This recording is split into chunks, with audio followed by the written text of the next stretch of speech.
We are live. Fantastic. So this week we are looking at chapters 46 and 47 of the trilogy. 48 and 49.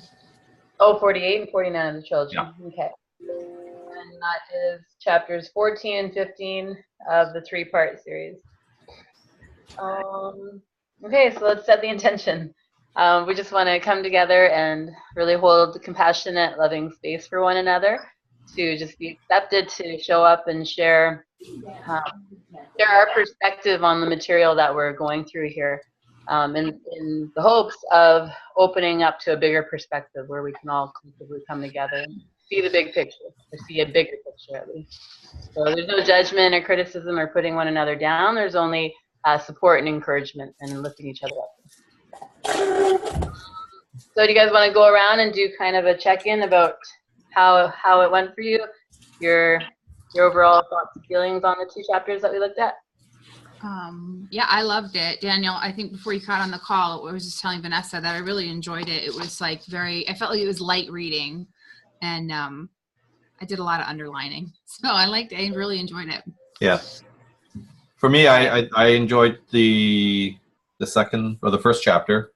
The last chapter was more like almost like a summary for me, but it made me think a lot about the NPMR and PMR, and I think when we get to it, I'll sort of ask you guys something and see if what you think about it. It's basically how somehow I'm sort of being open-minded in towards of how the NPMR works in conjunction with the PMR. Multiple NPMRs. I don't know. When the time comes, I'll ask you guys. Okay. Great. Can't wait to hear. Yeah, I was telling Christine earlier too that I don't remember them because I kept reading on, but I was looking at it before we started, and kind of similar to what you said, Daniel. The first chapter was great, and you too, Christine. I'd underlined a lot of it, and then with the next chapter, I felt like it was just kind of Tommy patting us on the back, saying, "Good job for coming this far." Right. Yeah, so let's get into the chapters. Did you guys find anything on the first two pages that stood out?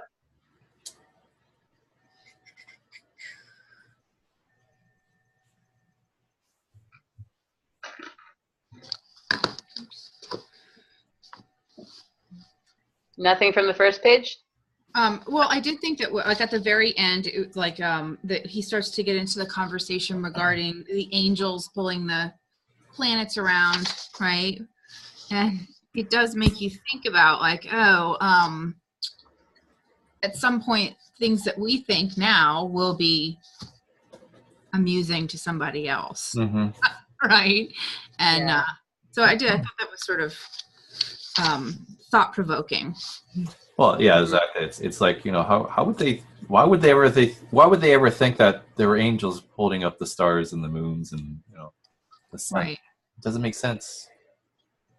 Yeah, exactly. And so looking in the future, maybe the future generation may look back on us and be like, wow, they actually thought this was real. They thought this was all matter and material. Yeah. What do you mean they couldn't jump from one reality to another reality? They thought they were their bodies? Really? Yeah. The thing is, it takes a long time for a paradigm shift to occur, right? I mean, they also thought that the world was flat, and we think that's absurd now. Well, there's quite a few people who do believe that, right? Well, I think they're starting to believe that the world is really flat these days, right?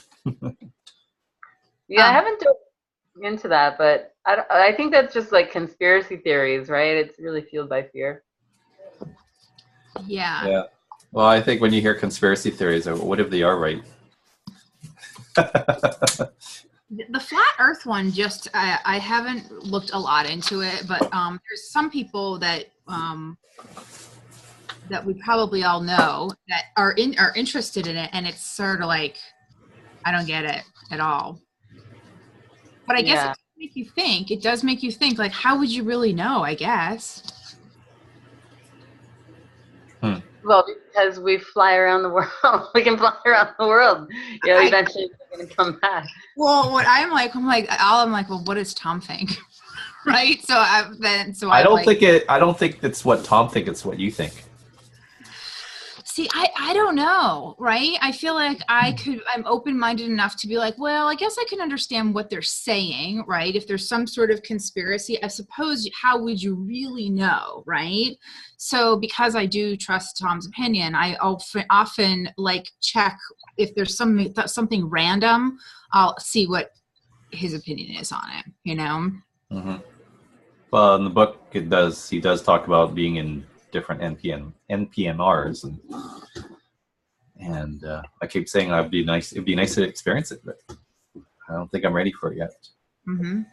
I'm ready, but I just can't seem to get there. So there's a bit of something that's holding me back from experiencing it, I guess. Practicing it enough to get there. I always wonder if part of that, if we're talking about, oh, I can't get there, it's because wherever it's not what we think it is, right? So we might have this idea of what non-physical matter reality feels like or looks like, and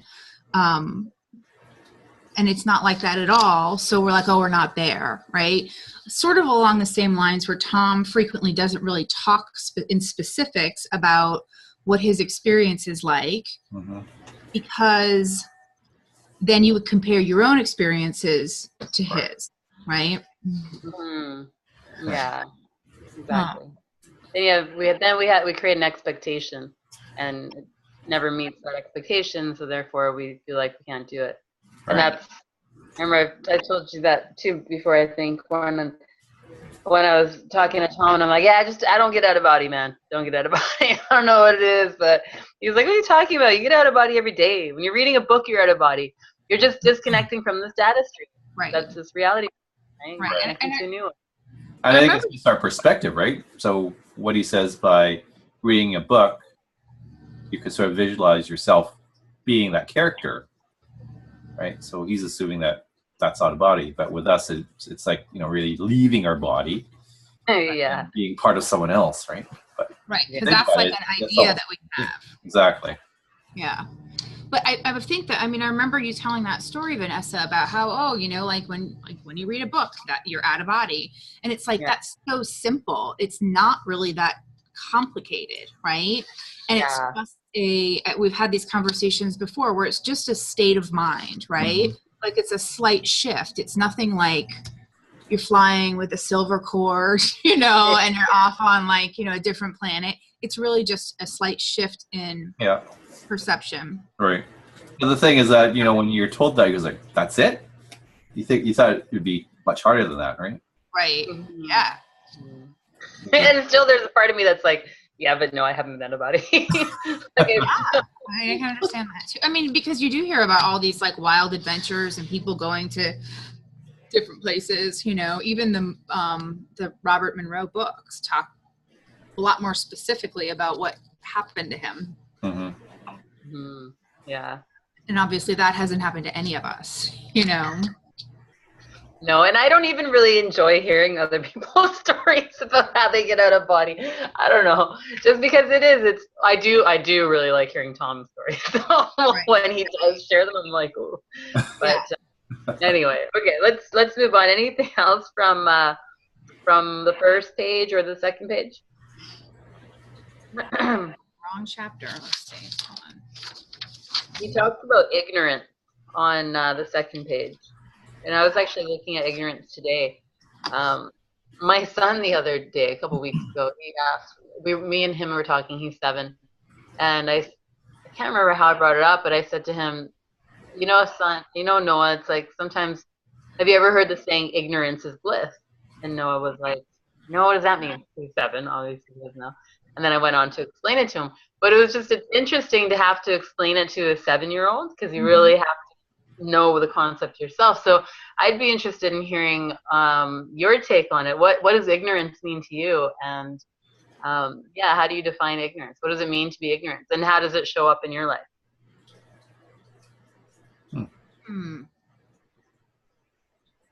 Well, I actually think that that phrase ignorance is, because when I hear ignorance, I think of that as a negative, right? Mm-hmm. Yeah. But ignorance is bliss is sort of a, not positive, but it's like a gentle statement, like, oh, isn't it nice to be ignorant of whatever you don't know about, I don't know. What do you think, Daniel? Well, you're on the lines of ignorance, meaning you don't know something. So by not knowing something, is that good or bad? I mean, I think if you don't know something, does it mean that you want to go find something? You want to go and find out what that thing really is? I think it gives you an opportunity to go seek for it. And does that mean bliss, though? So bliss means that you because you're curious, you want to go seek the truth, right? Yeah, I feel like it's something that ignorance is bliss. It means like if we don't know something, then we're off the hook. You know what I mean? Like we don't have this commitment. We don't have this responsibility to then act upon it. So for example, when I first learned about that movie Cowspiracy, have you guys seen that documentary? It's on the animal agriculture industry. Yeah, it'll blow you away the way they treat animals. And anyway, I watched it, and after that I was vegan for about a month and then I went back to old habits. But I told my sister-in-law about it. I was like, oh, you got to see this movie, Cowspiracy. Oh, man, it'll wake you up. And she's like, no, I don't want to see it. I don't want to see it. Because if I watch it, I won't be able to eat meat anymore. Right. That's ignorance is bliss. Because she doesn't want to know what's happening over there because it'll make her have to change things in her life. Right. So it's choosing to remain ignorant. And in a way, in the context of what we're looking at, remaining ignorant is choosing not to see the big picture. It's choosing to stay stuck in our little picture reality, rather than looking at the whole.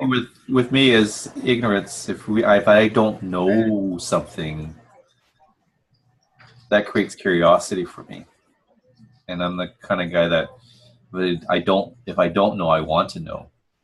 Yeah. Right. Yeah, and I totally resonate with that as well. So I'm curious as to how can we help, because I would love to, and this is where I'm finding a challenge here with my class, that I want to help people kind of cultivate curiosity, right? So if they don't know something, how do we help them get curious about it, wanting to explore and understand something? What's the catalyst to that? Because some people, it's natural. It's you that want them to know something, right? Well, I see them suffering, and I see that if I feel like that would help them. Well, I think that you did say something that for a lot of people is just a natural state. Like you're either curious or you're not, right? But I think it also, curiosity, you can foster it by things being fun, right? Yeah. So if you make something sort of attractive and engaging because it's fun for them, and everybody's definition of fun is different for sure. But if something's presented in a really fun way, you can really foster or encourage some curiosity. Mm-hmm. Yeah, definitely. High energy and just a lot of enthusiasm around it. Yeah. That rubs off for sure. Yeah. So what area are you trying to inspire them with? To think outside the box. So often we get stuck and we can only see things one way, right? But help them get out of that box and look beyond.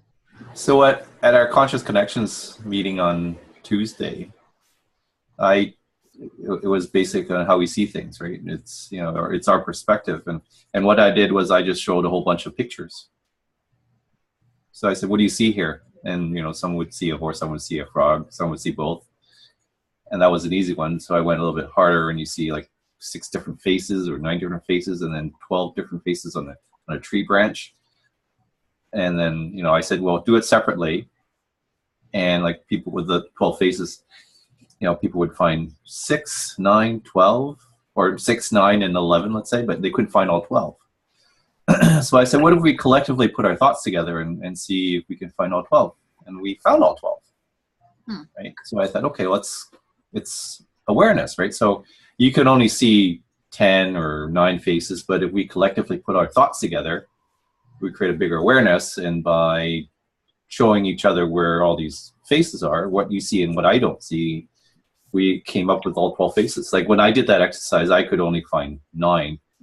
And when people were showing me the other faces, oh yeah, I do see a face there, right? And that was kind of neat, because now, you know, we can only see things through one perspective, but if other people share their perspective, our whole perspective, our whole awareness expands. Right. So if you talk to your group about awareness and seeing a bigger picture, using that as an exercise, maybe they'll see the light and say, by using that context in terms of, well, how can we help each other? What do you see? Maybe you can send me those pictures. I will. I can send it to you.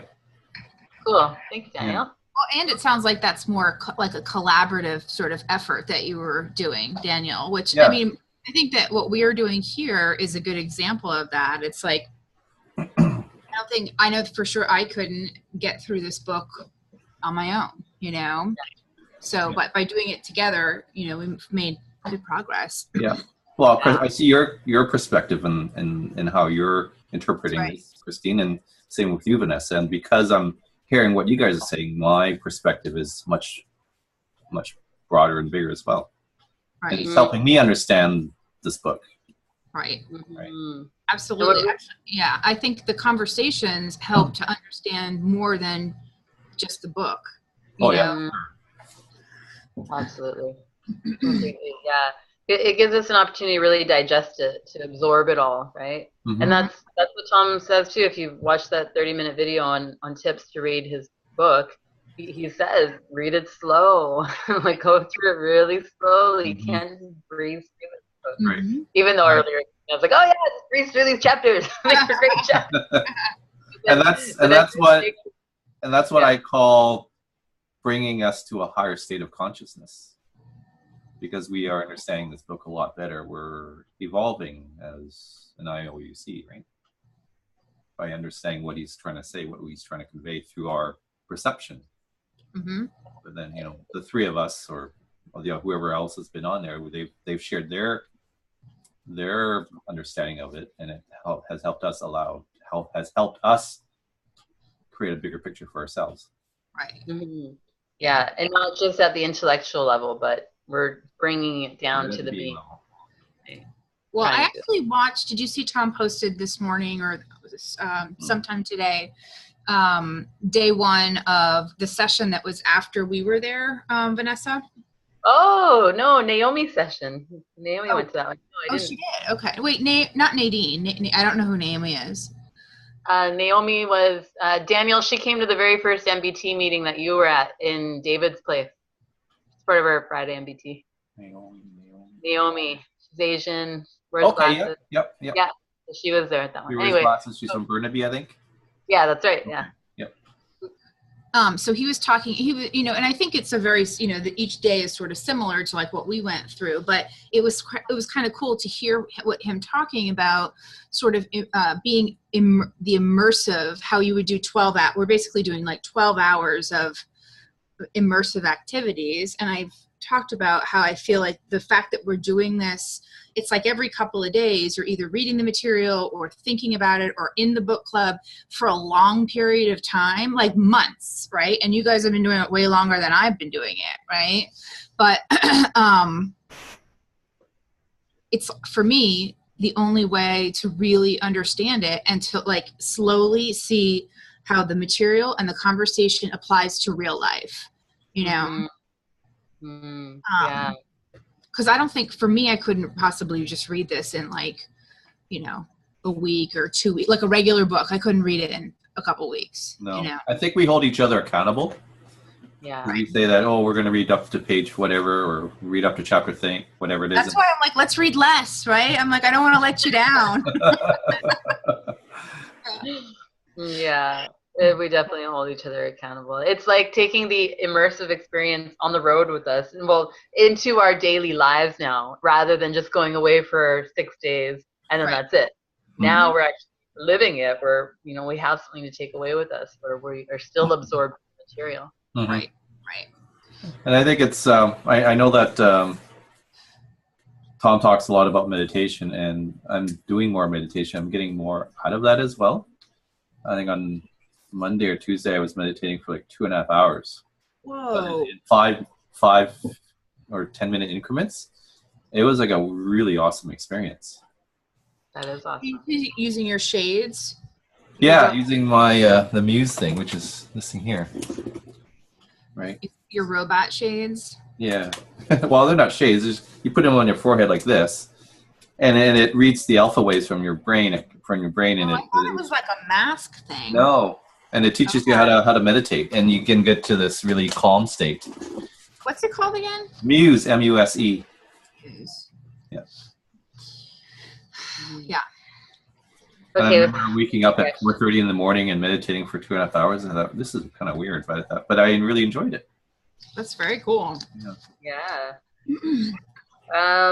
Okay, so we talked about how he mentioned ignorance there. He said, yeah, he kind of went into the little aside where he was like, ignorance, no way, not us, which is a very ignorant statement right there in itself. And then he moves on to the third paragraph in the aside where he says, I'm sure that you're fully aware that we of Western culture now know or almost know everything that is significant. He moves on, he says, the general attitudes and beliefs expressed above are both current and ancient. Okay. Does one or more of the preceding paragraphs roughly represent your core beliefs? And then he says, dig deep and be honest. Have you ever noticed how insecurity, ignorance, arrogance, and ego often team up to play a particularly ugly joke? So I'm putting this out as the question that he poses because when I actually when I asked myself that, I was like, no, I don't really see that as one of my core beliefs, but beliefs are so hard to see, right? So how was it for you guys? Do you see that as one of your core beliefs? Or roughly represent one of your core beliefs? What core beliefs, Vanessa? I'm sorry, I was not in the right place, but I found you now. What's the core belief? That basically talking about how we already know everything we need to know, or everything that is significant. I don't think I know. I feel like I don't know anything about anything. I don't know. And I feel like as I get older, I feel like I think I'm gaining knowledge, but I think that there's some expression like the more you know, the more you realize that you don't. No, exactly. There's a saying like that too. The more you know, the more you think you know, the less you know. Right. No, I would say that I have no idea about anything. Like I'm not sure of everything now, you know, as I learn more things, I feel less sure about stuff, you know. I think it's that open-minded skepticism, right? That you have. Well, even like I was saying, I think I sent something on the app, the WhatsApp thing about some other guy, but like just this material alone is like, it's like a spider web. Like, oh, then there's this person and that one topic about he was talking about determinism, right? Like you could just spend months talking about determinism, right? And how you know what that really means and if it's a valid argument or not. You know, there's a lot of stuff to learn. When someone tells me that they know all this stuff, in the back of my head I'm thinking, you don't know shit. Right. I don't tell them that. Usually, you're wrong. Yeah, you don't know what you're talking about. Yeah. Well, yeah. When people ask me about certain things, like, do you know about this? I'll say, I know enough, but, you know, if there's more to it, I'd love to know what it is. And sometimes I would say, like, do I really want to know more about it? Because, you know, does it create value for me? If it doesn't, why would I want to know more about it? Yeah. And I think Tom sort of, when I first started reading about Tom's stuff, he always talked about profitability, and I always assumed profitability was I always equated profitability with money, right? But I understand what he means by that. It's just like creating more value for yourself, right?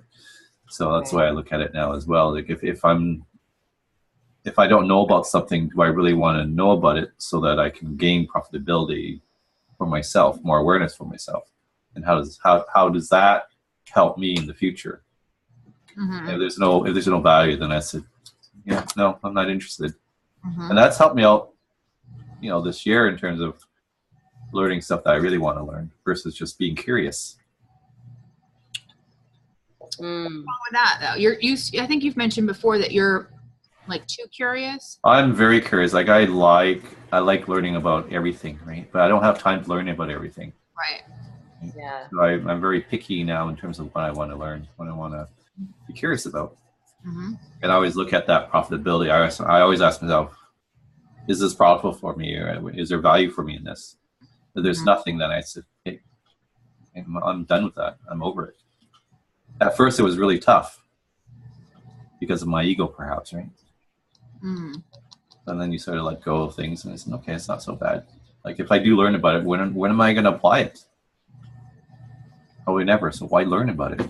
Why know more about it? Mm-hmm. So.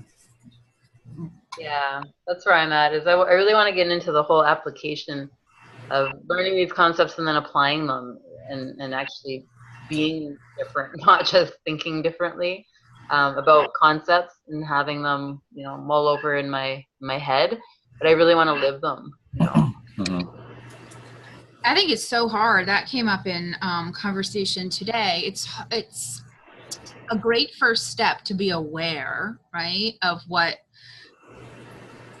I think I've talked about the whole letting things go, right? That may have even come up last week, where you're just like, I can choose to let so many of these things not upset me, right? So something happened last week where I'm like, okay, well, I'm trying to think of it in like an enlightened way, right? And not be upset about this, but it's like, it's hard to it's like, okay, I know on the intellectual level I should just let it go, but there's something that's bothering me, so it's like I have to practice that idea of letting it go and not worrying about being right. Mm-hmm. It's not like you can just say, okay, that's the way I am now. Like you got to work at it. Yeah, you got to exercise it like a muscle. Mm-hmm. Yeah. It's the whole thing about, I always talk about, the secret to this game of life is to make it about other, right? It's to make it about other. Don't make it about yourself. It's about other. That puts you into this big perspective. But I catch myself making it about me all the time. Right. So that's the thing is, being congruent is that I know what to do. I know the path that I need to be on, right. But I need catching myself and picking myself up and putting myself back on that path. Mm-hmm. Yeah. I think there's a time where you can still think about yourself. It's all about me, but just don't overdo it. Right? Yeah. I mean, the example for me was me. I had a guest speaker come in for our class. We have usually one come in a week. And this particular guest speaker, as they were presenting, I was in my head and I'm like, oh, this is so boring. And I was like thinking, I'm like, oh, I remember when I used to do that, what she's doing. And I was making it about me, like how I feel about it. But then I did catch myself and I was like, Vanessa, like put yourself in her shoes, try to see where she's coming from, but so just that awareness too, again, it's retraining my mind because before I probably never would have caught myself. And the whole time I would have been judging and, Exactly. Yeah. And then nobody wins when I do that because then I feel like bored and I'm not encouraging her. So it's a lose-lose for both of us. So when you catch yourself doing that, do you say, okay, how would I feel if I was in her shoes? I thought to myself, I just was like, wow, Vanessa, you're making it all about you right now. You're just, yeah. And then I was like, try to emphasize with her. Yeah. So try to, see where she's coming from. Yeah. Put yourself in her shoes. Yeah. That definitely helps. Yeah. I mean, I think that for me with my work stuff, I have always been put myself in my client's shoes, and I feel like that's helped me a lot, right, with my work, because I really do try and look at it from their perspective, and it could be on any issue, you know. So like it was, or even the way you communicate and write things, like just reading something over again and say how. I always think it's very, very fascinating when people don't understand the way, like email, some people are very bad emailers, right? Because their tone is bad, or texting. So I try to like think about things from a different perspective. So for work, that's worked great, right? But for personal stuff, I feel like that's a little more for me challenging, where you're like, oh, you got to think of doing what you're talking about, where you're like, how is it for them? What's their thing? You know, it's not really about what I'm feeling. Mm-hmm. In this situation. Christine, what do you do? I'm an interior designer. Oh, cool. So I do residential work for people. And I'm frequently on like construction sites. So I'm helping people build houses or renovate houses, so that type of stuff. Oh, very nice. Mm-hmm. Yeah, it's fun. Okay, so let's move on back to the book. Anything from the third page?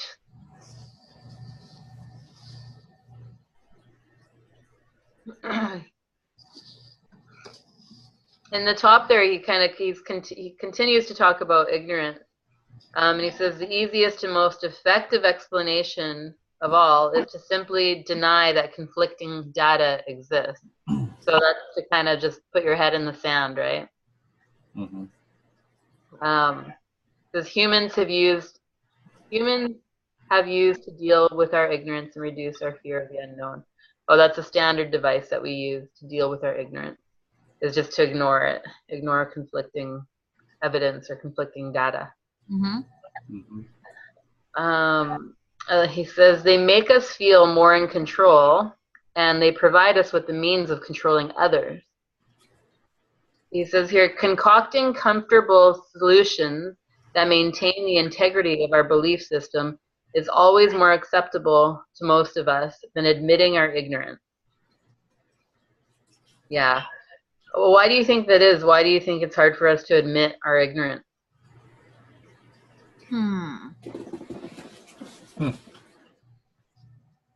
Well, we define ignorance as something that we don't know, right? Yeah. So telling someone that you don't know makes you feel like you're stupid. Right. In my opinion. Yeah, totally. Yeah, it's that fear of how others will perceive you, how others might judge you, or not being enough, right? Yeah. So then if we get rid of that fear, we overcome that fear, then we no longer are afraid to admit to our ignorance, which then helps us to learn more and raise our awareness and grow. Yeah. That paragraph that you're referencing, that concocting comfortable solutions, reminds me a lot of when people have very sort of fanatical religious beliefs, right? Where people are like, oh, this is the way and the light of God, and this is what it is. But possibly if you looked at that critically, it wouldn't make a lot of sense, you know? Yeah. Yeah. I like the next paragraph there, the very first line where he says, living gracefully with the unknown is a simple and natural process in the absence of fear. Yep. Mm-hmm. Yeah, it all boils down to that. And I know it's so repetitive, but repetition is key. Getting rid of the fear, get rid of the fear, and then everything else falls into place, right? Yeah. Then we're able to live gracefully with fear. Yeah. He goes on to talk about, however, given a widespread of fear of the unknown and of new paradigms, it's no wonder that many have found and continue to find it easy and convenient to manipulate these deep-seated bone-level fears, more subconscious than conscious, in order to control the energy, actions, and resources of others. Our fear and ego provide ready handles that others can use to position us to their own liking. And there's a saying I heard the other day that says that no one can walk over you unless you're lying down. And, yeah, and I think that's kind of the same thing. Is your fears are what make you lie down. Your fears are what allow other people to take advantage of you. Mm-hmm. You didn't have those fears, people couldn't do that. Right. But, yeah, just taking ownness of that, right? And that's what marketing does too. Is marketing plays on our fears, right? Use this product, or else you'll, I don't know, have a heart attack or whatever it might be. I don't watch commercials or TV anymore, but I know their tactics. Well, I think these days and age, it's about the image, right? Especially for females. Like, look at all the people, the makeup and, the figure, and look at all the fashion magazines. I think they did a research on fashion magazines. You got an inch thick magazine, and 3/4 of it or Ads. that is just full of advertising. Right. Mm-hmm. Right. Yeah. Playing on our fears of insecurity, inadequacy. Exactly. Yeah. So it's no use in like complaining about the media and marketing and advertising companies, because we allow them to manipulate us because we're the ones who have those fears in the first place. Yep, and they're just profiting from the fears. Yeah. And if we didn't have those, then they wouldn't be able to profit and they'd be out of business. So it all comes back to us and getting rid of our fears. Exactly. Yeah. Okay, anything else from that page or the next one?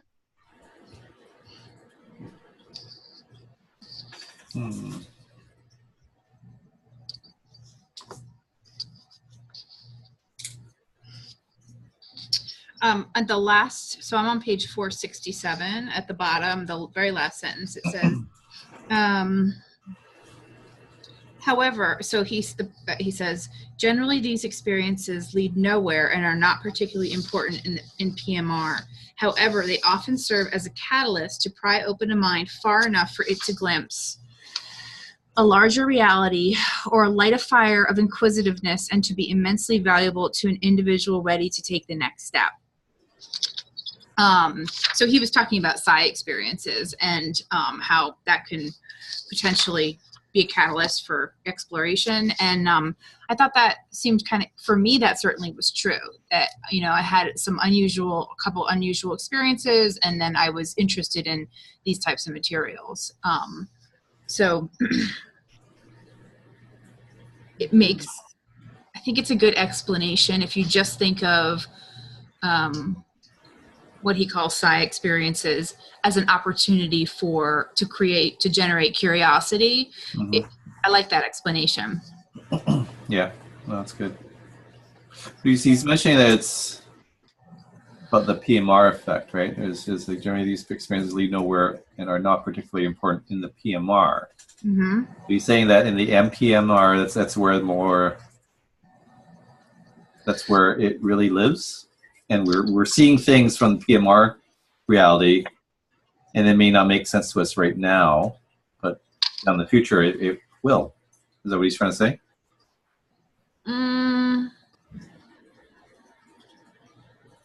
We're just not ready to accept it yet because of our evolution state, or our consciousness state, I guess.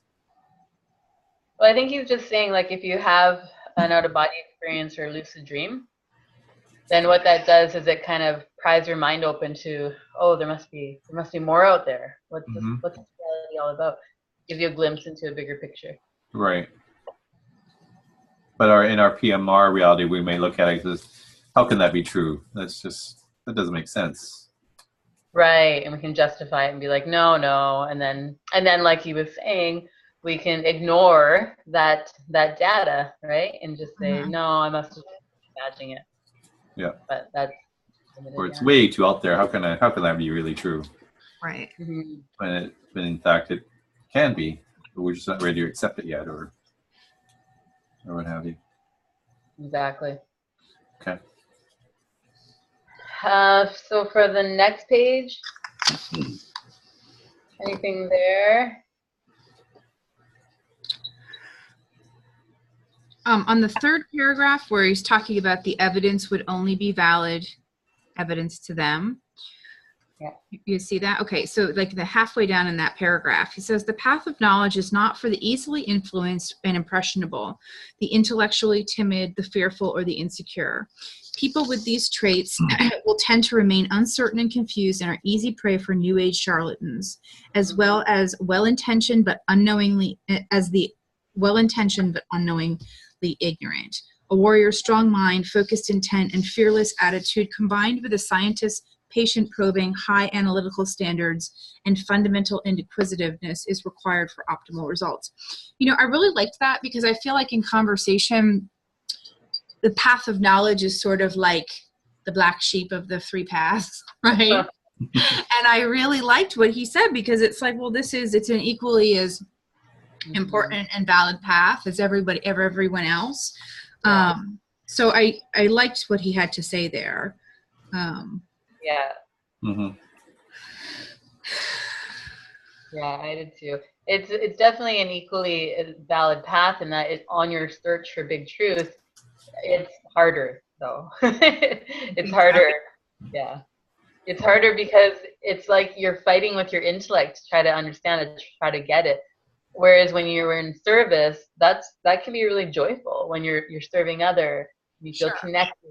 And when you surrender, you kind of allow yourself to be more in the flow, and there's no struggle involved. Mm-hmm. Whereas path of knowledge, it's like trying to figure it out, trying to understand it, and you can be up all night trying to like watch these other documentaries, and it can be overwhelming. Yeah. But, you know, I feel like everybody's sort of different and everybody's going to be attracted to like one path or the other. So, you know, the path of surrender might not be the good fit for somebody, you know, and I'd rather be on the most difficult path than no path at all. Right? Yes. Mm-hmm. You know that. Yeah. Yep. For sure. Further down, he says, the last paragraph, last two sentences, determine if your understanding of the big picture produces consistent, measurable results in terms of the quality of your consciousness and the depth of your perception of the larger reality, including the physical. Your spiritual growth and your ability to help others grow spiritually should be obvious to and measurable by you and others. I like that because we've talked about before kind of measuring the progress, measuring your entropy, seeing where one is at.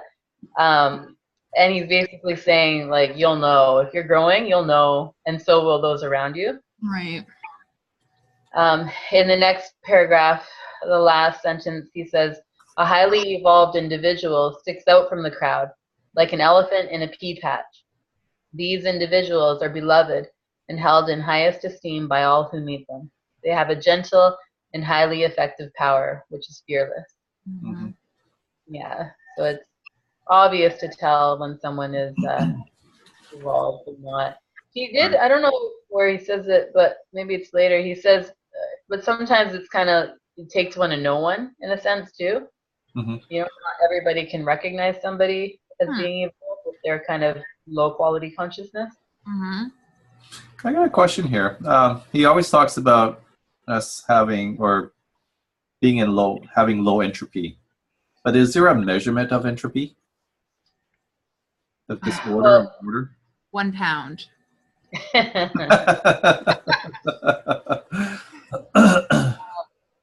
No, I don't think there is a measure. So how do we know when we truly have low entropy? Like, if we think that we have low entropy, is there a lower entropy that we can experience?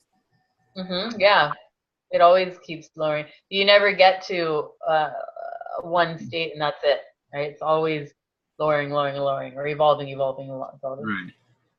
Yeah, and entropy is just a metaphor too that we humans use with our analytical brains, right? Like in other reality frames, they won't refer to it as entropy. Mm-hmm. You know, it's something that we use to and we, the three of us, have lower entropies than other people. I don't know. That was a pretty high entropy statement, right?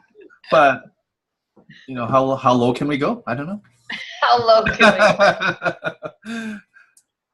I mean, Tom is really low, but you know, are there people lower than him? Yeah, there are. Are we comparing people right now? Yeah, it's helpful to compare. I think the most important thing is to compare ourselves with ourselves. So, where I was a year ago, was Right. I somebody who would lose my temper all the time, was impatient, right? And now if I see where I am today, wow, I have a lot more patience when it comes to my children. I'm able to see things from other people's perspectives. Right. That to me means I'm moving in the right direction. That's a good. Well, also somebody mentioned last week about emotions being a barometer for your growth. And I think that that's something you can look at too, is like, how are you feeling? How are you navigating through this world? Are you feeling good and calm and happy? Yeah. Is life more pleasant? Yeah. He does go on, and he says that, others who are not wise will know only if another individual appears to be wise. Knowledgeable, kind, balanced, helpful, and not insane. You will know that you are not delusional if your capacity to love, to give, to exhibit humility and compassion in daily interactions is significantly increasing, as your ego, fear, and material attachments are significantly decreasing. The artifacts of spiritual growth are not esoteric or subtle. So it's really obvious when you're growing. And that was just so reassuring to me, because I definitely see like material attachments are decreasing dramatically. I'm really hard on myself, so it's hard for me to see other areas, but that's something I can really measure and look at. How about for you guys? How does that play in a role in your life? Are you noticing your capacity to love and to give growing, or what's going on for you over there? Oh, very much so for me in the last month. My mother was diagnosed with cancer, bone marrow cancer, but it's 80 to 90% treatable. But I'm spending a lot more time with her, caring for her. And actually, yesterday, my dad and I went out for breakfast, and we talked about things that we haven't talked about in decades. Wow. I thought that was pretty cool. It was like deep conversations. Like, how are the kids? Like, what do you want them to be? It's like, we've never talked about that. So I was like, wow, this is a really, really, passionate conversation, and I really enjoyed it. Then I said, and during Christmas time, we usually come to either my place or my sister's place for dinner. I said, you know what? I went to my sister. I said, you know what? Maybe we should just have dinner at my parents'. Like, you cook half, I'll cook half. We'll bring the food there. We'll just have a good time at their place. Nice. I don't know where that came from, but I think that comes from a loving side of things, right? Right. So, and did they like that idea? Pardon? They like that idea? I haven't asked my parents yet, but I don't think they would be against it. Right? I talked to my wife. I talked to my sister about it, and we thought, yeah, that's a great idea. Yeah. So nice. But it was just kind of weird how I was thinking about it, and I brought that up, and because I wouldn't have thought that last year. No way. Huh. Yeah. Yay, you're growing. Yay. How about you, Christine? I feel like I have not been particularly attached to material things for a long time. I find it a little bit,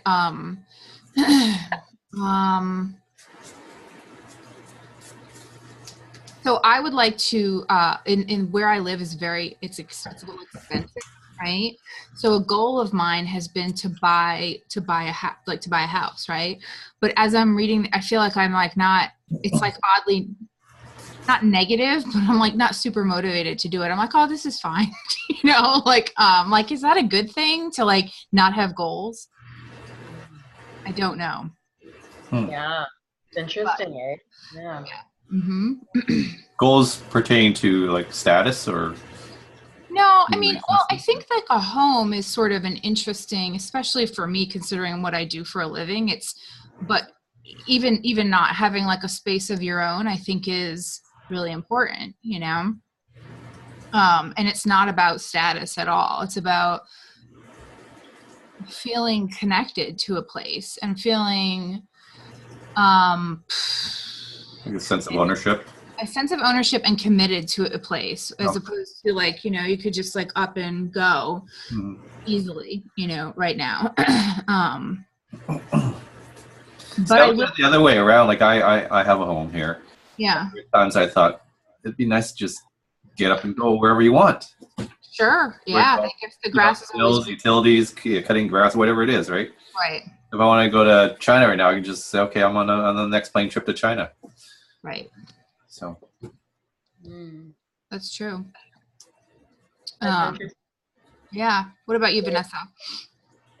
Yeah, with the whole home thing. Last night I was up. I couldn't fall asleep because I was looking at because I'm renting like a little suite right now, and I'm like my lease is up in 2 weeks. I'm like, maybe I'll move into something that's a little more spacious, where I'm not living underneath people where they can't hear me and I can't hear them. And I'm like, you know, and then I'm like looking at, because you know how this year was my whole minimalism, my year of being a minimalist, and not even my year, but it just kind of shifted into that, you know, with my old car and my little suite. And so it's just, I'm looking at it as though it's not like I still want to live a minimalist lifestyle, but I do appreciate having that space to be creative and to be connected with I guess my higher self, or you know, with myself, connected with myself, where I'm free to be whoever I want to be without having to like hear my landlords or have them hear me, you know. So I'm kind of thinking, yeah, I was looking at places in the area and looking at bigger places and more expensive places. And I mean, I think you've probably seen and I think you have, Danielle, the minimalism documentary. Yes.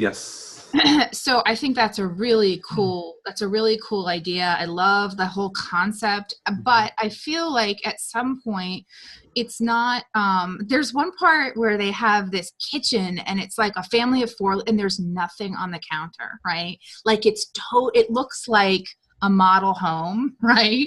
And it just feels like at some points that some of that minimalism stuff goes too far. Like I feel like it's okay to have a place feel homey, you know, and to have a space where you feel comfortable.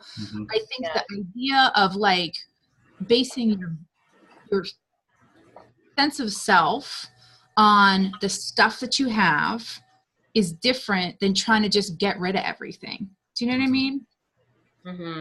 Yep. Yeah. And like Tommy always says too, it's not the actions, it's not what you do, but it's always the intent behind it. That's right. So what's one's intent for being a minimalist? Labeling themselves as a minimalist, you know? Right. Yeah.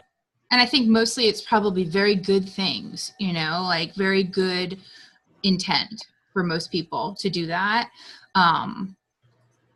You could be, and I could also see it turning into ego though too. Well, yeah, and that's what I was going to say. Yeah, exactly. Like, look at you and all your stuff. Right. You know, like I'm better than you because I have less stuff and I'm not attached to my stuff. But then that's just a double-edged sword right there. Exactly. Well, that's why I feel like sometimes these conversations that we have, I get like a little bit worried about when we're like talking about things like this is like the only thing, this is like the right answer, right? Is very similar to, it's like almost judgmental of other things, right? And I feel like that gets risky, and it's the same thing as what you're talking about, where you take on this minimalism thing as a identity, right? Like as something that you can judge other people for because you're better than them because you don't have stuff, you know. But you're right that it's all about the intent. I think when you look at it, the intent, it's like it's the right way to answer the question, because when you look at a minimalist, it's the minimum amount of stuff that you need to survive, to live, right? I feel like it's okay to I still think it's okay to have nice things if you want them, right? Well, I guess the way is that you can become a minimalist and not spend stuff on things that you don't really need. It's just nice to have. But then, because you don't have these nice to haves, you're able to afford the stuff that you really want, right? and these are stuff that you still cherish and love, but you're still living a life that I wouldn't say that you have the abundance, but I'm just saying that you still live comfortably, you still live happily, right? But it all comes, like Vanessa, from the intent, right? What is it that you really need? Well, I guess maybe minimalism, what I may be talking about is less about minimalism versus a rejection of materialism, right? So materialism being like, I have to have, I will only feel good about myself if I'm driving a Mercedes-Benz, right? I think that's a different, I guess that's what I'm talking about. Like, it's one thing to,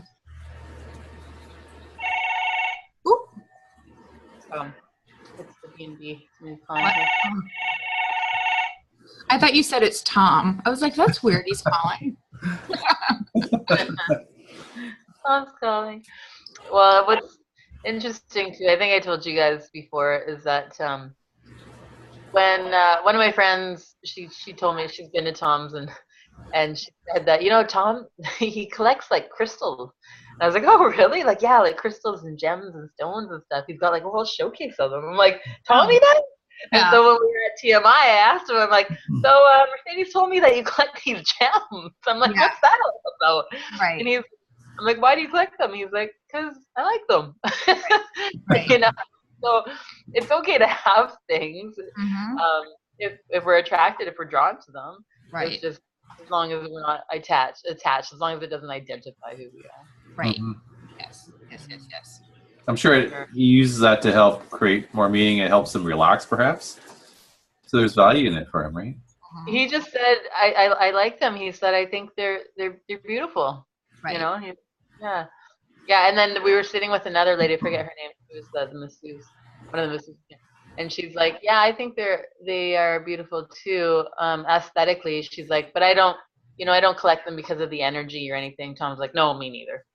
Because all they're ones and zeros in the data stream, right? So, I thought that was interesting to see that he collects things like that. But going back, Christine, to what you were talking about in terms of saying like, this is the way, this is the only way. Like, I definitely want to steer away from that, which is actually making it just a little hiccup or challenge in terms of our nonprofit. I'm trying to get it registered to be a charity, and got a letter back saying, you need to be more directed. You're too open, the material that you're teaching, because we're a charity based on educational purposes.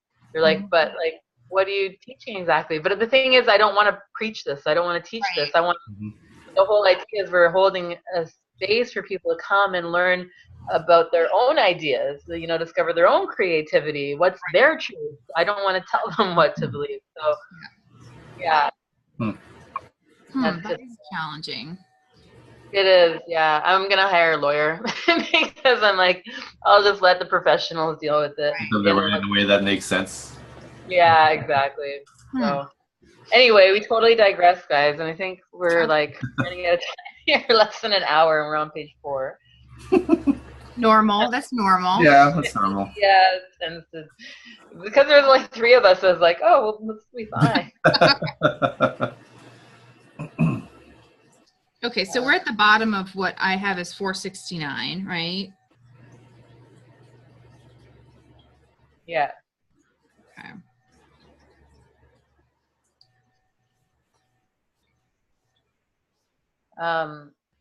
Yeah, I don't know what page that is for me. Is the bottom, the last paragraph, if a spiritual teacher's interaction? Yeah. Okay. Well, I thought, I felt like he was, I'm sure not intentionally, but it was like he was talking about himself, that Tom does provide. I would say he's not a marketing person at all, right? And I mean, most of the stuff you can get it all for free if you wanted it, is helping people significantly change their life by enhancing their opportunities for spiritual growth. I feel like he certainly gives that to us. Mm-hmm. Yeah. That part, actually, that's, I never underlined that, but okay, I just want to read it out. It says, if a spiritual teacher's interactions with others are more accurately described as marketing than actually helping people significantly change their life by enhancing their opportunities for spiritual growth, then they're delusional or whatever. Mm-hmm. But that's actually a really good point, because I've been looking at how can we help raise awareness on a global level around this model, because I really do feel like this model is going to be one of the major catalysts to help us create this massive paradigm shift from fear to love. And what's interesting is, I'm looking at marketing, and all the marketing that I'm looking at, it just doesn't fit. I'm like, you can't market it though. And it's, it's just people come to it when they're ready. And Right. it's a whole different approach, especially when you're in business and advertising and you're, about, and you want to speak language. But I wonder though, there's got to be a way to kind of combine the two together, to bring them together. For the corporate world. There was somebody, we had another guest speaker, and actually a really great guest speaker came in yesterday, who went to Royal Roads University, which is, I'm actually thinking of going there and doing my master's, but he said that the biggest takeaway that he had from doing that program at Royal Roads was he was able to take components of the corporate world and mesh them, combine them, work them together with components of the indigenous world, which is that's tough to do. Yeah, and he said, because you can't mix them. He's like, it's oil and water. You shake it up, it'll never mix. But you can manage the two. You can bridge the gap and bring them together. And I think that's kind of what we need to do here with MBT and exposing it or sharing it with the world at large. I think it's a delicate kind of dance. And and I would think, Vanessa, that it's a slow thing, right? And I mean, what are the most effective things that you're doing? What is the book? So I feel like the book club is a huge thing for me, right? And it has helped me in my daily life, right? So is there an opportunity for the book clubs to be more of them, right? And so like, say you do this and you have a core group of people that read the book, and then they take it on, and like we each have our own group. Do you know what I mean? And we lead those people and guide them through the book. Right? Yeah. So people who are attracted to it, and they will find it, and I think I feel like this book club is different because there are other ways for people who are interested in this material to communicate, but there is something that people like me who really need the structure of a weekly group will find helpful. Yeah, I agree. And really to understand it well. Right. I think that's one of the main difficulties, is just understanding it well. I mean, if you look at the book, it's a lot of deep reading, and you read it over and over and over again and think, what is he trying to convey here? And if Tom could create a summary for each chapter, and then maybe perhaps someone do a video in terms of what does this chapter mean? What is it? What's the message here? And then you get the masses to start understanding and trying to figure out for themselves what it really means. But just give a more high level view as to what this chapter means, or the concepts, and then help people, and then have group discussions like, what does this mean to you? Right. And just open it for discussion. I also think there is a lot of value in struggling through the material, right? And I know that what? It makes you think. Absolutely. The warrior would say that. Of course, right? Well, because it's like it's almost like you're earning it, right? Because you've got, and it's not easy stuff, because I feel like, for me, think about like how much social media we look at in a day. Most of the stuff that we are exposed to on a daily basis is easy, right? And there's no depth to it. It's just stuff that we see. There's nothing. I wouldn't say there's a lot of meaning on it. Like a lot of stuff is like, oh, there's a joke. Wow, haha, right? But Right. where is it something you're learning that really has meaning for you, like a lot of value for yourself, something Right. where you're learning about yourself? That's right. There's not much of that. Right. Yeah. So it's almost like the fact that it does take a long time and it's slow and you have to work at it, I think it's valuable, right? Because what is easy is easily forgotten. Mm-hmm. Good point. Good point. Yeah. Yeah. Again, bringing it back to me. No, but I'm putting it in a personal context. Yeah, of course. Yeah. That's fine. Yeah. So going back to this Royal Roads University, I've been thinking, yeah, should I go back? It'll be 2 years of my life where I'm basically writing material for the instructors, for the professors, but I have my own shit that I want to write. Right. I'm like, is it going to be worth it? I don't know. But like you said, Christine, it's not going to be easy, but usually when it's challenging, that's when it's most worth it, right? So, Yeah.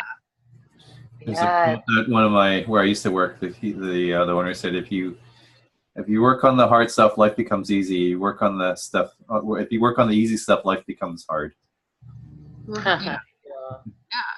I mean, if you think about the things in your life that have been challenging, I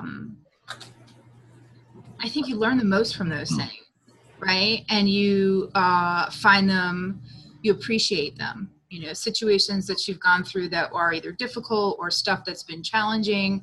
I don't know. I feel like it's like you can be really proud of something that was challenging for you, that was difficult. Mm-hmm. Sure. Yeah. So going back to the book, on the next page over, the second paragraph down, where he says you must grow your own wisdom. Yeah. And then can you judge what holds great value, truth and knowledge for you. Progresses you towards your spiritual goals, and what is a waste of your time, or worse, a step backward. So I think, again, putting it back into the context of me going and getting my master's degree, I think I need to grow my own wisdom first to decide whether it's going to progress me towards spiritual goals or be a waste of time. Right. And only you will know the answer for that, right? Exactly. I know. I just want to ask Tom and tell him he's telling me what to do. But yeah, you're right. So the me is okay for this example that you're giving, right? It's all about you. Yeah. Only you know the answer. So yeah, you got to focus on the me to figure out if it's the right thing for you to do. Yeah, this is so weird. I'm usually can make decisions like that. This is the first time in a really long time where I'm like, I don't know what the hell to do. I keep going back and forth. Right. But see, I feel like it's okay to how we're talking about, oh, it's always about like the other person. I really, we're given this body and this avatar and a personality to navigate life, right? Like, I think it's okay to talk about yourself. It is, because this is your, how you experience the world. Yeah. Well, I think you got to process it. How am I feeling? What am I feeling? Where I'm, what is it for me that I think ultimately will help other people. Yeah, exactly. Like you got to fill up your own cup before you can. Yeah. Fill up. You got to fill your cup of knowledge before it overfill, so that knowledge spreads to other people. Mm-hmm. Yeah, exactly. Okay, moving on. Anything else from that page?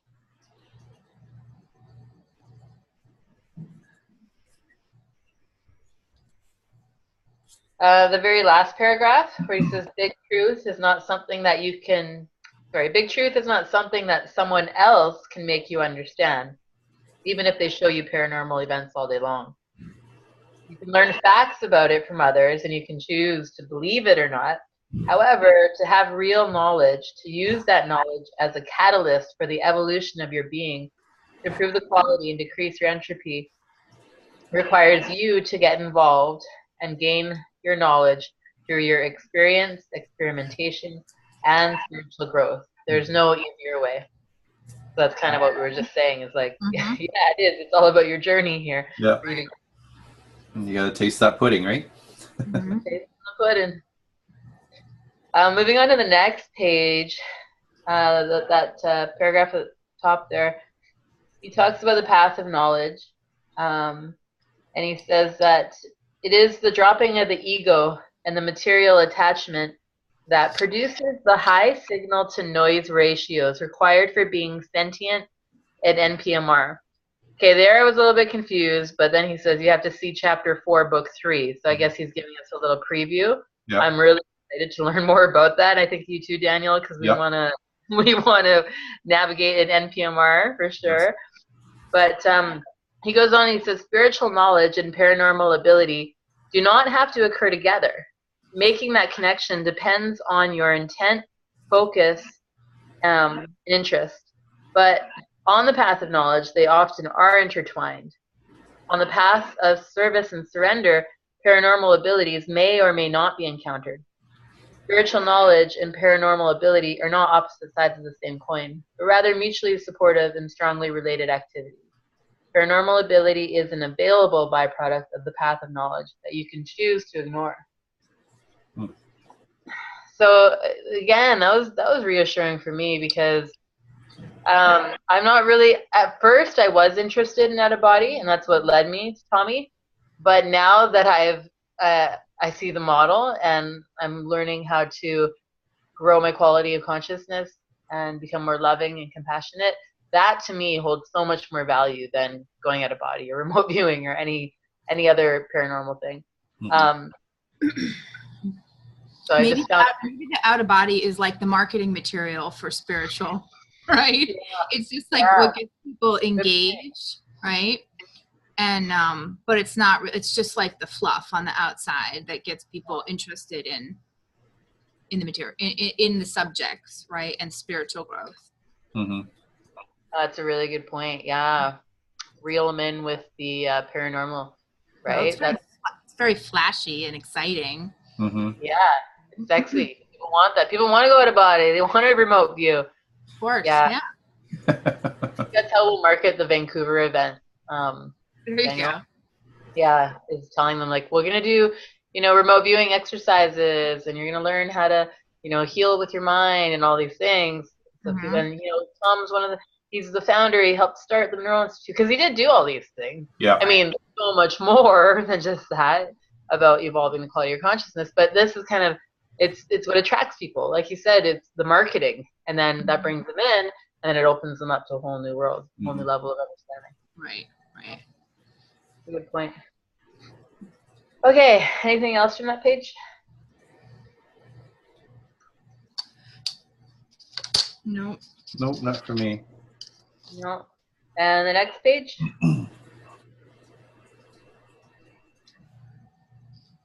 Nope. Christine? I had a bunch of stuff underlined. Let's start like on the third paragraph, the last paragraph. It says the experiences you need to grow the quality of your quality of consciousness happens to you every day. I thought that was awesome, right? And I think the last chapter ended with everything you need is inside of you, right? Yeah. So again, it sort of reinforces the fact that we don't need to do any of this out of body or psi experience type of stuff, that it's in our daily lives, in our daily interactions that are giving us the opportunity to grow up, and to be better people. Yeah. Mm-hmm. So I had more underlined. It is your effort, direction, and intention that determine how you utilize, embrace, or shun the available opportunities, experience, and information. Being open-minded and willing to personally experiment as well as expend considerable effort is the only way to make serious progress on the path of knowledge. Mm-hmm. All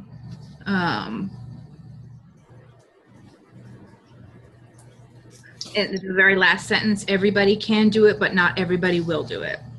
All right. The paragraph before that one, there's one sentence I kind of like highlighted. It says you have to be it, live it, experience it, and subjectively interact with it.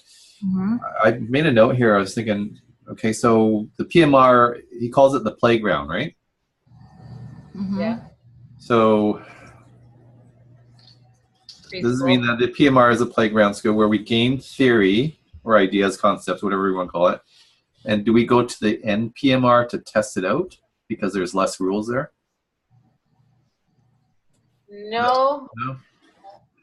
Or do we continue testing it in the PMR reality? And yeah, you continue growing even when you're in NPMR, but it seems that you have more opportunity to grow and to evolve here in PMR because we're so much more constrained. Right. Vanessa, when are you going to watch Westworld? Yeah.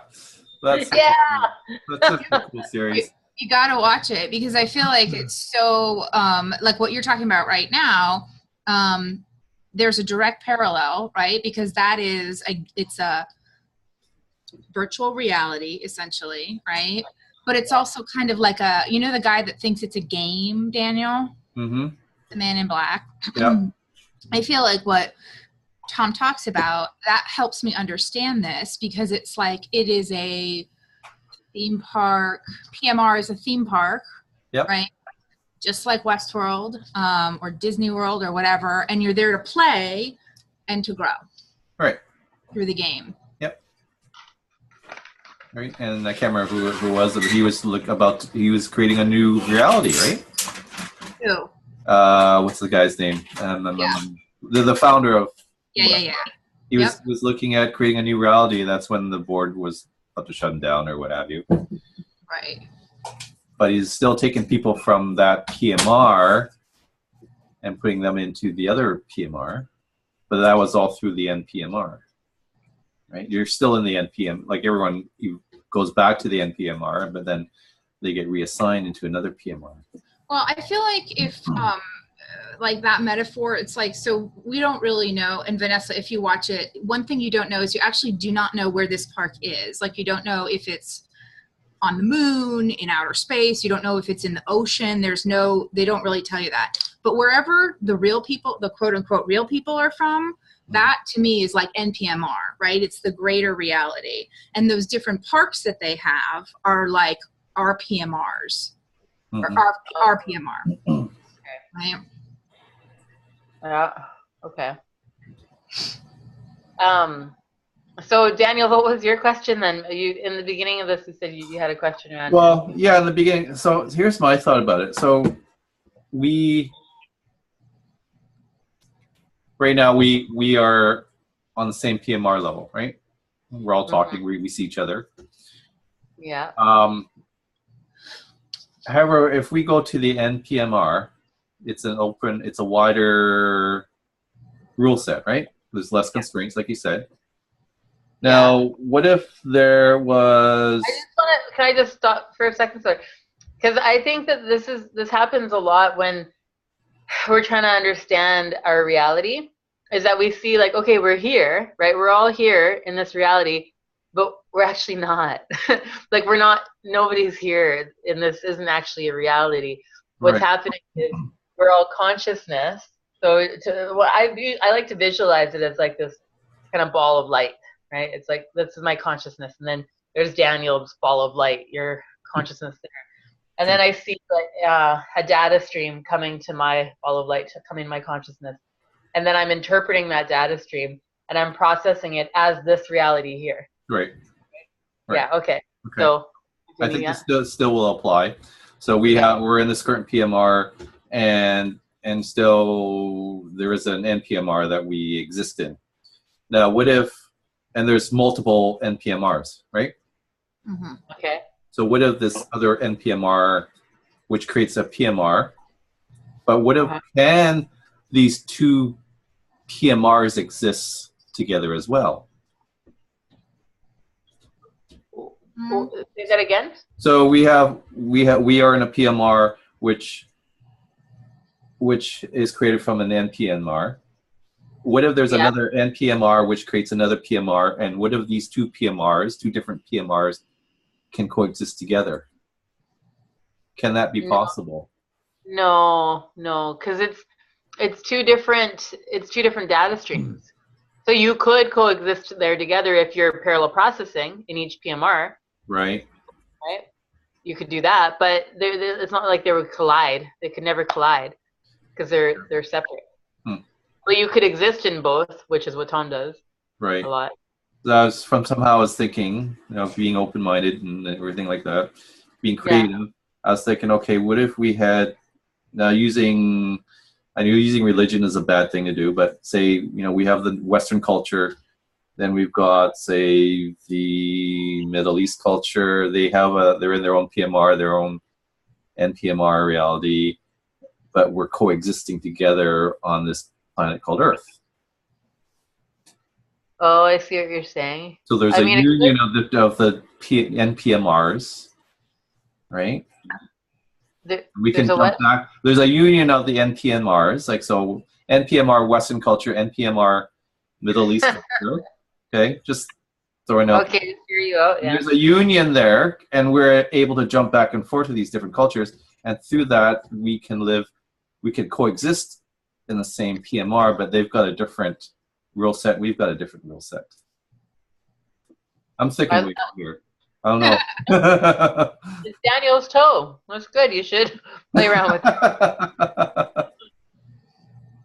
What's the question? Is it that can they enter? Can these two different PMRs coexist together? According to this model, no. Only according to this model. But I mean, if you look at a different model, it's allowed me to think that though. By reading Tom's model, it's kind of helped me create a new model of my own model. But I don't know if it's true or not. I don't know about or find out. So you don't think so, Vanessa? No, because a PMR is simply a data stream that a consciousness interprets as a PMR. Okay, so if I'm going to get a data... It's a result of the NPMR, though, right? I'm sorry? A PMR is a result of an NPMR, right? Yeah. So I guess another way, can two different NPMRs coexist together? And can you transfer data from one NPMR to another NPMR? Don't know. I thought that in the Daniel, have you read the Robert Monroe books? No, I haven't. I thought that in those books he went to some other PMRs. Vanessa, did you read those? No, I didn't read them. No. That he talks about being on like a different. I don't know, Daniel, if he's saying he like jumped to the like NPMR 2. Right, and then went down to some other place. But I feel like he did talk about being on different PMRs. Well, going back to the book, because I looked at the next page over, I think at this point, and then the page after that. So I guess it's 3 pages over. I have one line underlined, and it says, physical reality, so PMR, is a secondary manifestation wholly dependent upon its primary non-physical source. Right. Right. What you're saying is that NPMR creates this PMR. Right. Yeah. And NPMR creates our PMR and can also create other PMRs, right? Within NPMR subset. Okay. Yeah. So if I took the second NPMR out and just say, okay, so we've got an NPMR which creates a PMR Western culture, it can create a PMR Middle East culture. So then can these two PMRs coexist together? Well, I mean, it's making you think, at least, which is good. Yeah, I mean, how do they I mean, they could. No, they can't. No, they can't, because each PMR has its own rule set, right? Right. So our PMR has a rule set to sustain this universe the way that it is. Now, if we have another PMR, no, there can't be, because another PMR, it's not an actual thing. It's just a data stream. Yeah, so that data stream would have to go to all the 7.5 billion human avatars playing in this PMR. You know what I mean? Like, that would be the only way for it to kind of coexist, because we'd all have to be on the same, I guess, wavelength or something. And that would create, I think, too much high entropy. Because we have enough we have enough trouble trying to deal with this one data stream that we're interpreting. Okay, so then I'm thinking of Eckhart Tolle's A New Earth and Dolores Canyon's concept of the Earth, and it's going to split into two. You got the negative and you got the positive. The negative is going to die off eventually. I mean, Okay. So are we there's coexistence there, and it splits off to two Earths. I don't know. I'm not super familiar with that Dolores is it canon? Canon, yeah. But is it that sounds similar to what Tom talks about in that high entropy consciousness eventually just deteriorates, right? Could that be a similar metaphor to what he's saying? If talking about this split? Or is it something different? Well, high entropy consciousness dissipates. Is that what you're saying? Well, that the system will eventually, you get booted. Oh, yeah, Right. which is very, very unlikely for that to happen. Like deleted? Not The necessarily. death of the system, right? The death of the Yeah. consciousness. Doesn't he talk about when high entropy, like people who take things to a negative direction, right? That it really works against them, Mm-hmm. right? When you talk about things where you're people who manipulate other people, right? In order to control them, right? They get power like in a negative way as opposed to a loving way. Mm-hmm. All I'm saying is it sounds similar, what that split is. No? Well, no, I mean, again, this is all just our own interpretation that we have, right? The way that I see it is because we're consciousness and we're all netted, is that when we are lowering our entropy, we're connected to those around us. They're netted, so we're going to also, by default, help them lower their entropy. Mm-hmm. And eventually, we all kind of evolve together. So it's like nobody gets left behind kind of thing. Yeah, it's like Eckhart Tolle actually in A New Earth, he says, evolve or die, right? So it's either we all evolve together or we don't. And that's what Tommy was talking about back in the 80s, remember? When he said we were going down this path of de-evolving, and then something had to change to put us back. What was wrong in the 80s? What was that? Oh, no, we're going to digress. Yeah, to be in Vancouver. We'll tell you another time. Okay. That sounds very good. But you guys, we only have all the shoulder pads in the 80s. Yeah, shoulder pad action. Bad news. Okay, we got 25 minutes left, so let's try to wrap it up here, guys. Anything else from this chapter?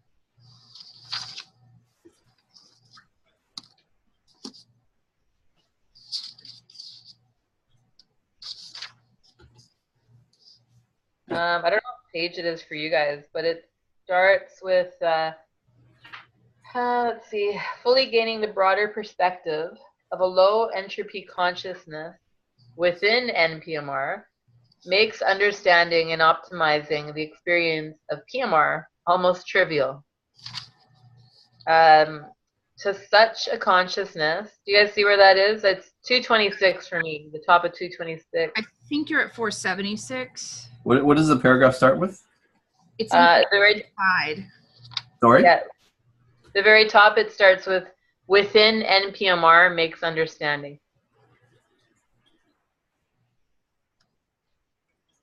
Daniel, it's the second to last paragraph in the aside. Okay, yeah, it doesn't really... Keep going, I'll find it somehow. So he says, within NPMR, but I got to start on the page before that because it's fully gaining the broader perspective of a low entropy consciousness within NPMR makes understanding and optimizing the experience of PMR almost trivial. To such a consciousness, life in PMR becomes transparent and simple, rewarding and fun, productive and meaningful. The amazing maze becomes a wonderfully exciting and fun challenge that becomes easier and easier as it delivers an endless supply of exquisite sheets. I love that. I always think it's interesting that out of all this stuff, frequently we have the same things underlined. You know? You find that too, Daniel? Like even the last thing that you said, it was like just some random line. Yeah. And you had that one underlined too? Yeah, I did. Yeah. I liked this part because it talked about the cheese, and I love cheese. So.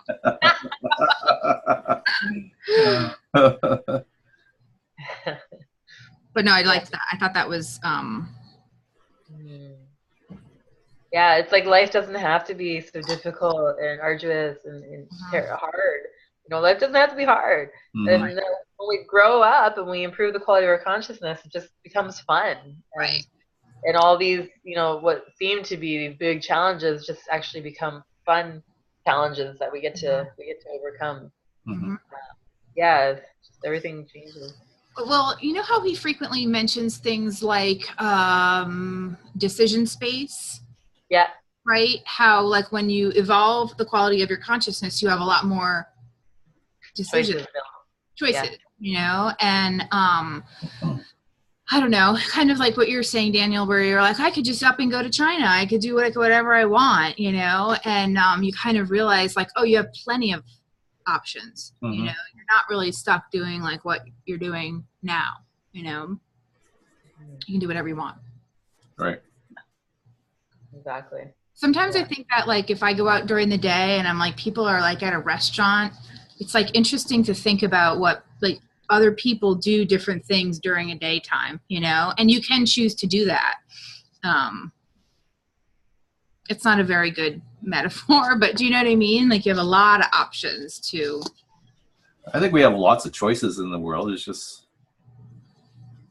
taking a chance and doing it.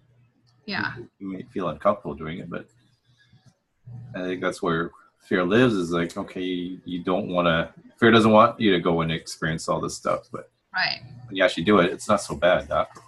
Right. Or even simple things, being like, oh, I went to a new bookstore. I went to the, you know what I mean? Like making a decision to do something that's a little bit off of your norm. Something that's really trivial. Yeah. Little things. Yeah. And you know, bringing it back to like, this isn't the end all be all, this model. Sure, it works for some. What's that? Oh, okay. I'll be up in a bit. Thank you. My dinner's ready. Oh, nice. But yeah, just saying like how this isn't the end all be all, because I know some religious people who their life is a wonderful, like he said here, the maze becomes a wonderfully exciting and fun challenge that becomes easier and easier. And I know religious people who are like that, like they're happy, they're, you know, they're lovely people, and they're like, and I can tell it's genuine. Like I can tell between someone who's faking it and somebody who really is genuinely, sincerely happy with themselves. And I see that in, you know, Christians and even Catholic, like Buddhists, like Hindus, like every religion there is. And they know nothing about this material, right? So it's just like finding what works for you and going with that. And if that makes you a better person. Well, I think that like all of those different paths, if like what we're talking about, what he talks about, where you're having the qualities of love and compassion and getting along with other people. So if religion, if Christianity brings that to you, then that's a great path, you know, and it can bring you happiness. When it's the dogma of a religion that says that person is going to hell, you won't be, you know, these different sort of things where it's judgmental and negative, that's when it gets, I think, difficult, you know, when it breaks people apart and when it pushes people away and people are judged for certain things is when I think religion is not positive. For sure. Yeah. You know? Anything else from that chapter before we move on to the next one? Nope. I skipped that aside, the last aside. Oh, you skipped to that. We give permission to do so. Yeah, that's great.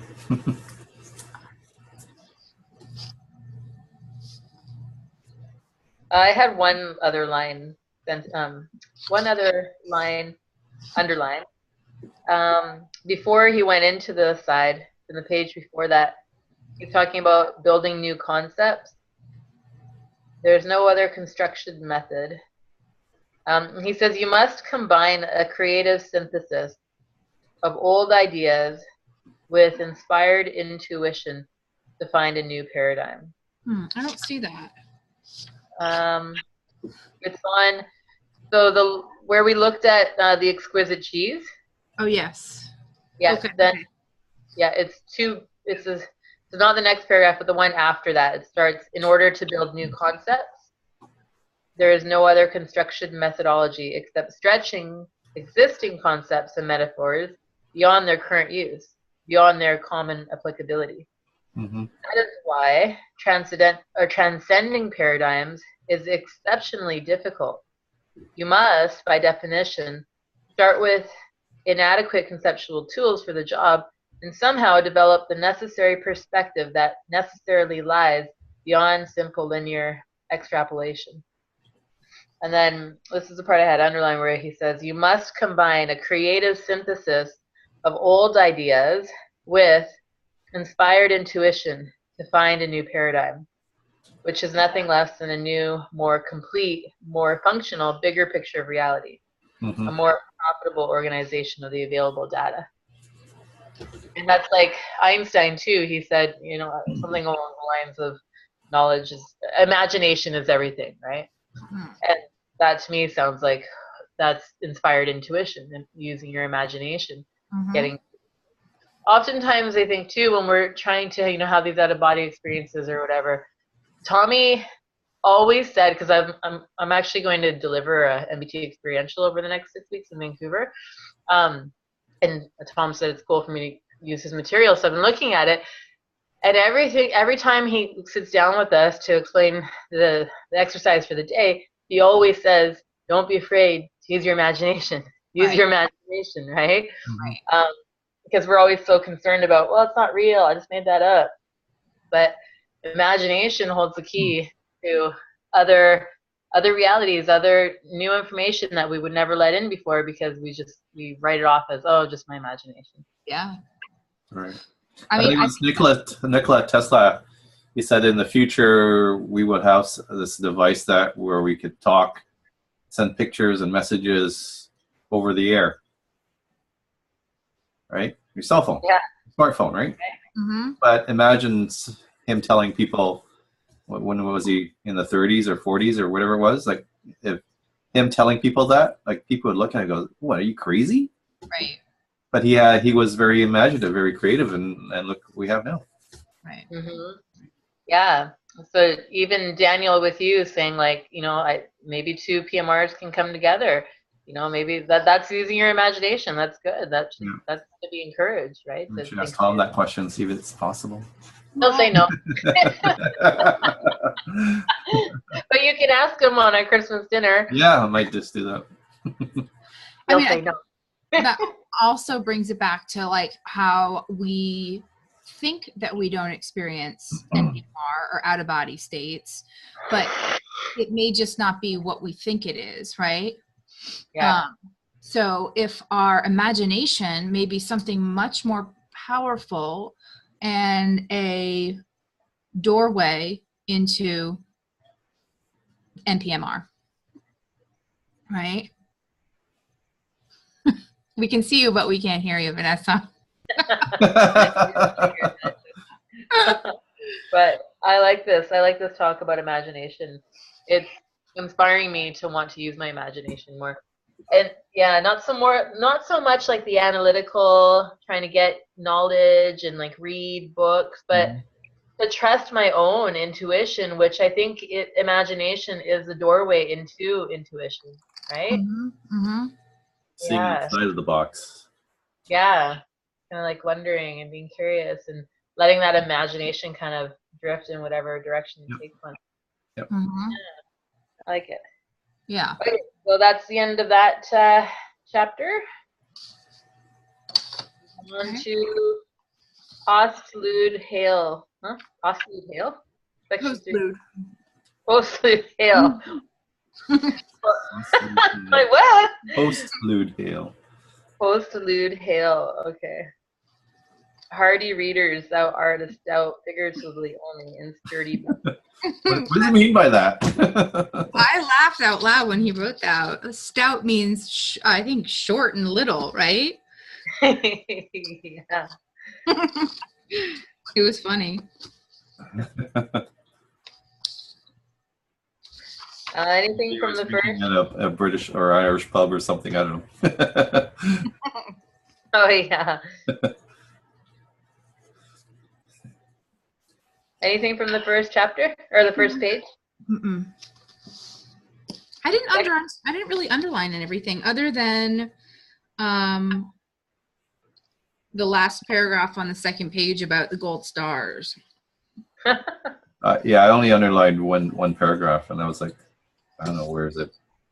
1, 2, 3, the fourth paragraph. Significant theoretical progress seems unattainable, inaccessible, and forever beyond our reach, because our thinking must be based upon traditional ways of defining reality in order to maintain at least marginal respectability and support from the center of power that dispenses research funds and credibility.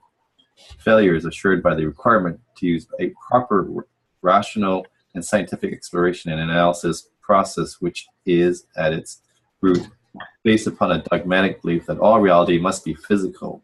Under this handicap, research may easily prove that something truly strange is going on, but they will never figure out what or why. This recipe for failure resembles a resolute decision for misplaced car keys or sunglasses only in a place that you've never been. Yeah. Yeah, I had the middle there underlined. The failure is assured by the requirement to use proper, rational, and scientific exploration. Mm-hmm.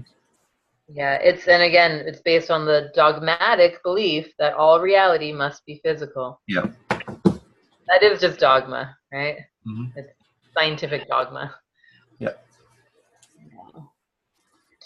Yeah. So it's pretty exciting the times that we live in today, because science is now exposing us to a new reality, which is the simulation hypothesis, Mm-hmm. right? Mm-hmm. And so we'll be removed from this old dogmatic frame of mind that we have, which is telling us materialism is all there is, matter is all there is, there's nothing more. And once that is removed and we open up to, oh, actually, consciousness is all there is. And this isn't matter. Consciousness is creating this for us to learn and to go through. It's a huge paradigm shift, right? A huge paradigm shift, yeah. Now you got me thinking, though, what's next after understanding that? But I guess that's step one. Mm-hmm. Yes. Further down, so belief traps, and then the next paragraph, which he says, which one is only a little fellow starting near the bottom of a long evolutionary ladder, as are most humans. Oh, when one is only a little fellow starting near the bottom of a long evolutionary ladder, as are most humans. Okay, that's us. We're at the bottom of this long evolutionary ladder. Big picture perspectives are difficult to come by. It is a designed-in feature of our larger reality that makes big truth appear to be an impenetrable mystery to the limited perspective of the average person. Yet, it is also a designed-in feature that a grand panoramic view of the whole is available to anyone who makes the effort to climb the mountain. I really like that, because I love that we're climbing this mountain together to get this bigger perspective, right? Yeah. I would like to ask the question, like, what is big truth, right? It's this thing that's sort of referenced frequently. And what is it? What is what? The big what? Big truth. Big group? Big truth. Big truth. Yeah. So he talks about big picture, which to me, I think means, I guess I would say that big picture to me means understanding that our PMR is not all there is, right? And understanding that we are consciousness beings as opposed to physical beings, right? But Yeah. What's big truth? I see that as the same thing as big picture. Yeah. Same thing? Same thing. That's how I interpret it as. Mm-hmm. Because my individual truth, let's say, my truth is all that I'm aware of, all that I've known. That's my truth because that's all I know. But then when I move beyond what I know and I have an open mind, then I can see this bigger picture, which leads me to big truth, which is kind of synonymous. Big picture. Yeah. I just see it as the same thing. And so would the big picture be that fundamentally we are moving away from fear and towards love? Like the big objective is to always be evolving towards, to lowering our entropy or moving towards. Exactly. That's it? Okay. Yeah, that's it. Yeah. That's as simple as it is. Yeah. And there's so many other, like A Course in Miracles, right? Mm-hmm. Choose love. That's what it is. Mm-hmm. Different ways of understanding it. You can tell me if this is the same thing. The big picture is creating the awareness so that we can see what the big truth is, but the big truth is really lies within us. We know what the big truth is because we are connected to the larger consciousness system. But I think through our belief system, we're filtered in actually seeing the big truth.